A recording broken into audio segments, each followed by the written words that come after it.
The calendar marked May 1945, but the cessation of hostilities did not inaugurate peace. It formalized a national paralysis. The German landscape became a study in geometric chaos. 80% of urban centers were rendered non-functional.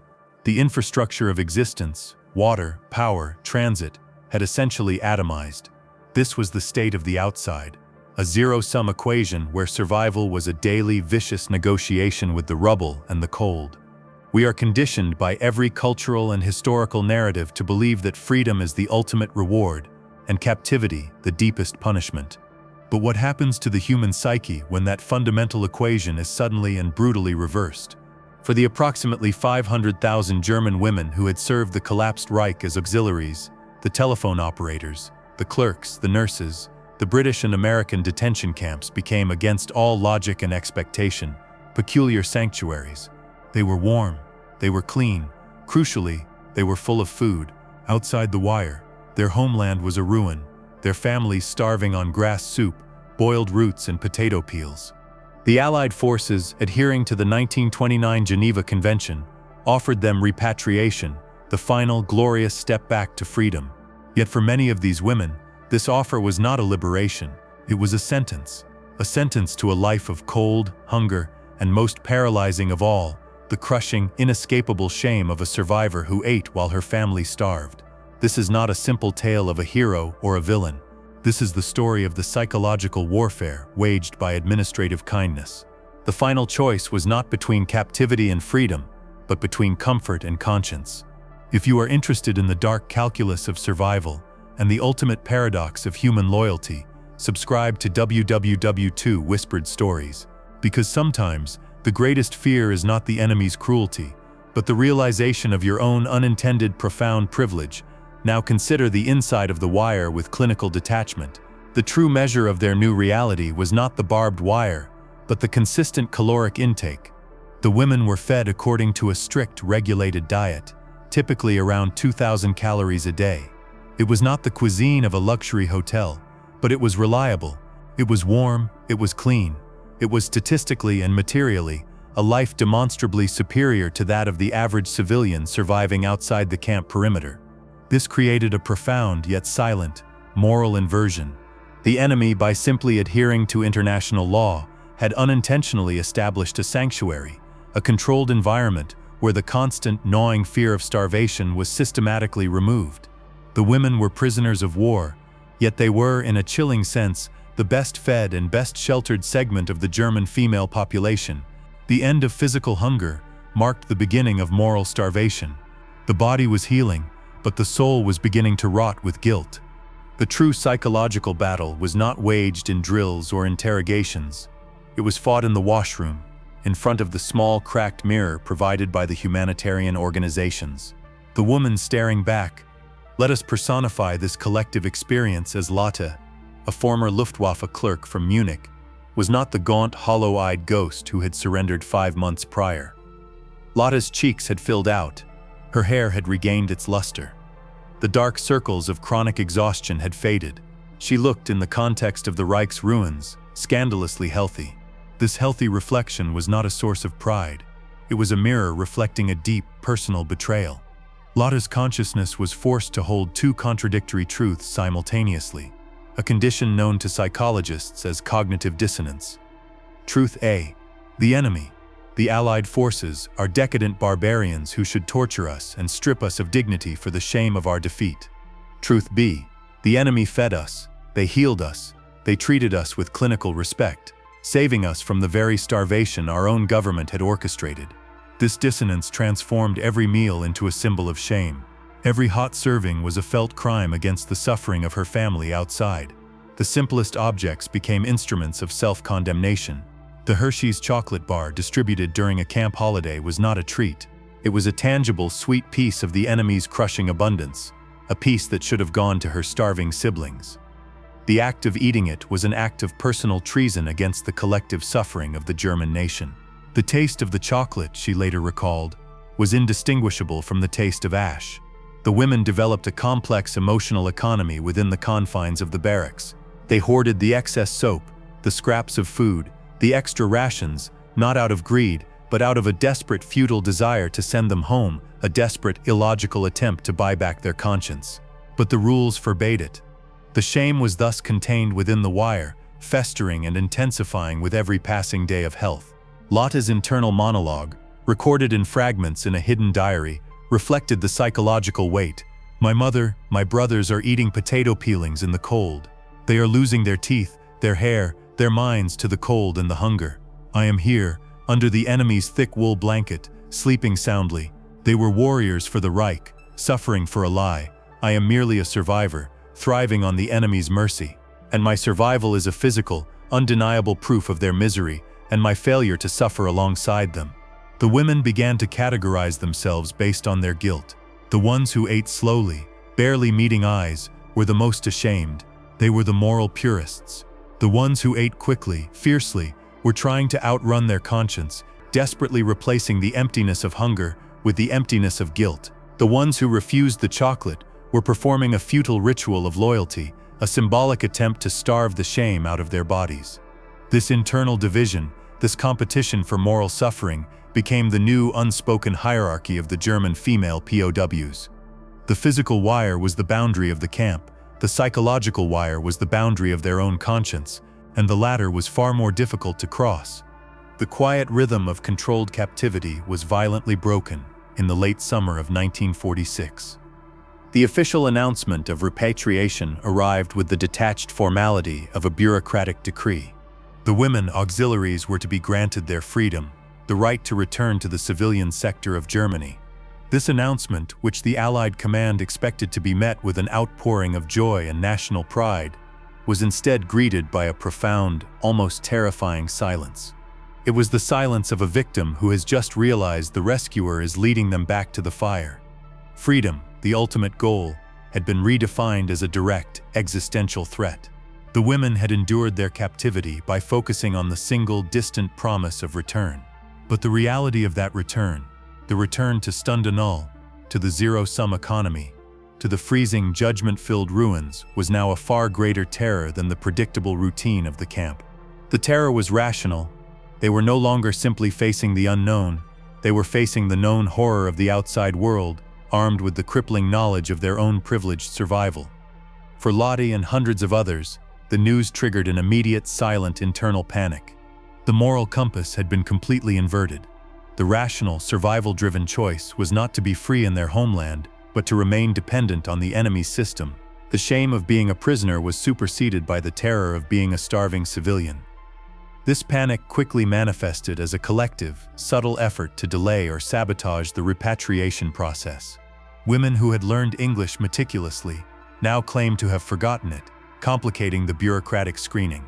Others suddenly confessed to minor, fabricated affiliations with the Nazi Party, hoping this would flag them as a security risk and force the Allied command to keep them detained for further investigation. The goal was simple: delay the inevitable reckoning. The barracks transformed into a clandestine laboratory for survival strategies. The women analyzed their options with a chilling, clinical detachment. 1. Repatriation, the path of official duty. Return to the ruins, face starvation, and confront the shame of their healthy appearance. Highest moral cost, lowest material reward. 2. Displaced person, DP. Status, claim to have no family or to fear persecution, hoping to be transferred to an international DP camp for resettlement outside Germany. This was an attempt to trade German identity for a neutral, international limbo, the marriage gambit. Secure a marriage proposal from an Allied soldier, the ultimate black market transaction to guarantee emigration and permanent escape from the German catastrophe. Lowest material risk, highest social moral cost of being labeled a Verräterin, traitor. The moral high ground was now a luxury only the dead could afford. The rational choice was to abandon all previous concepts of loyalty. The women were trading their German identity for American citizenship, and their shame for a clean slate. The act of marrying the enemy was not a political statement. It was an act of profound, desperate economic self-preservation.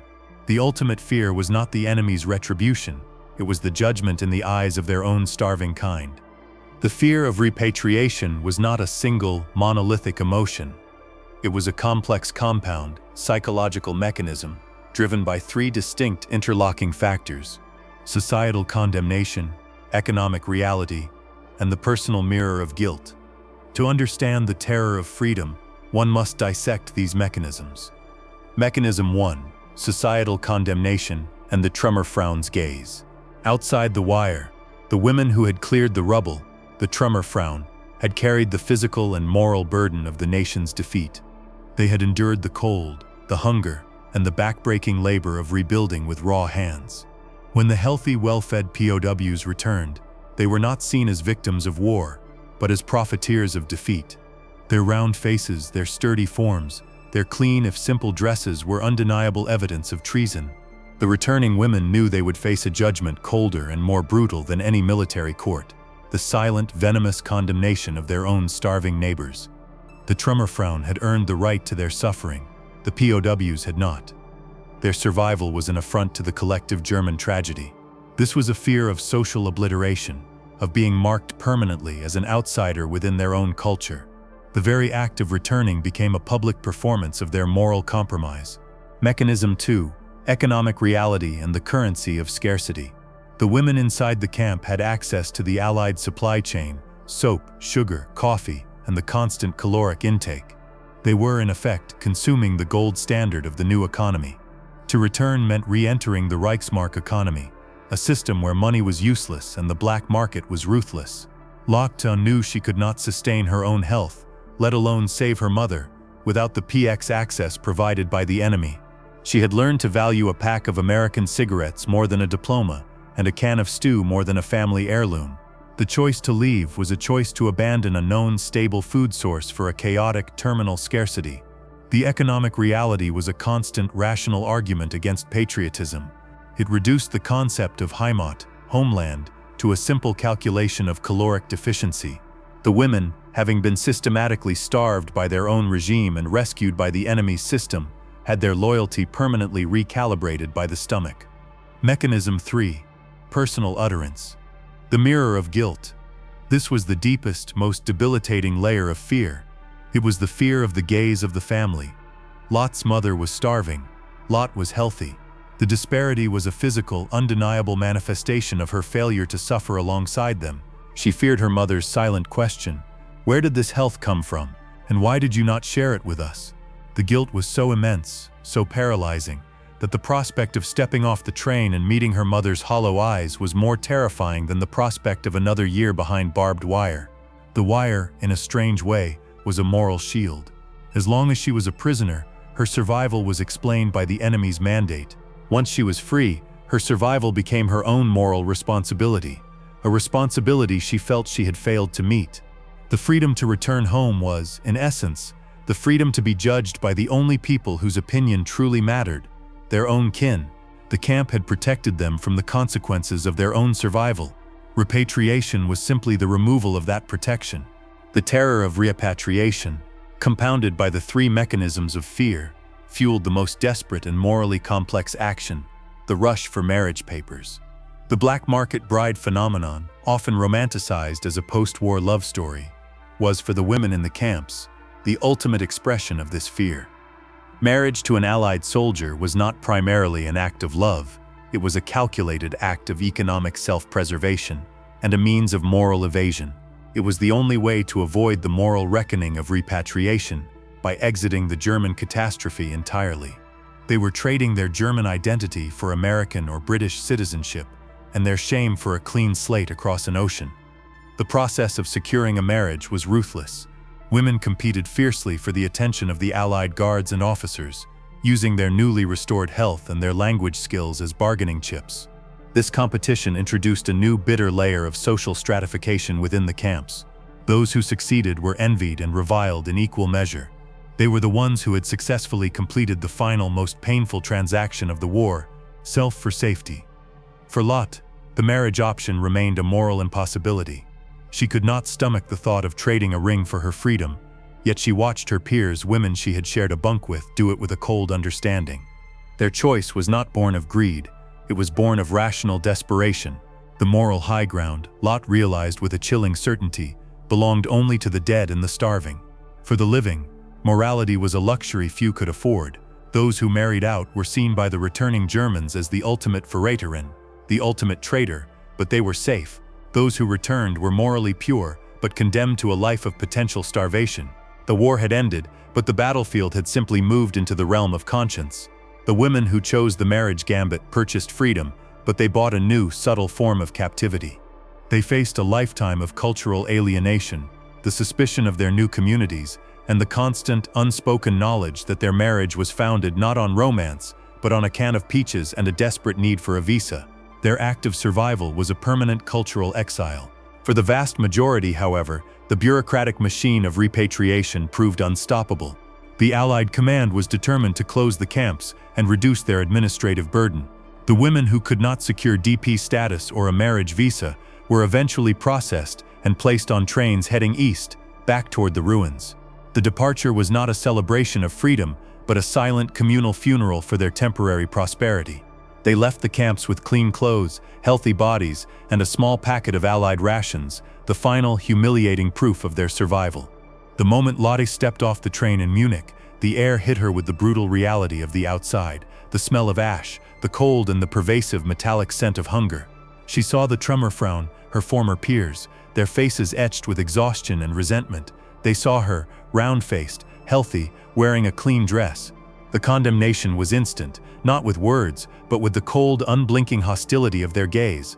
Lotte found her mother, frail and aged beyond her years. The reunion was not one of joy, but of a quiet, devastating shame. Lotte could not look her mother in the eye. She could not explain the constant warm meals. She could not explain the health she carried. She had been physically liberated, but she was now a prisoner of her own guilt and privilege. The story of the German women POWs is a testament to the fact that war does not end when the treaties are signed. It continues in the mind, in the conscience, and in the impossible choices made by the survivors. The women were offered freedom, but they feared it, because freedom meant facing the devastating consequences of a war they did not start, but whose burden of survival they had carried alone. They had been forced to choose between loyalty to the dead ideology and loyalty to the living self, and their survival became their greatest, most enduring shame.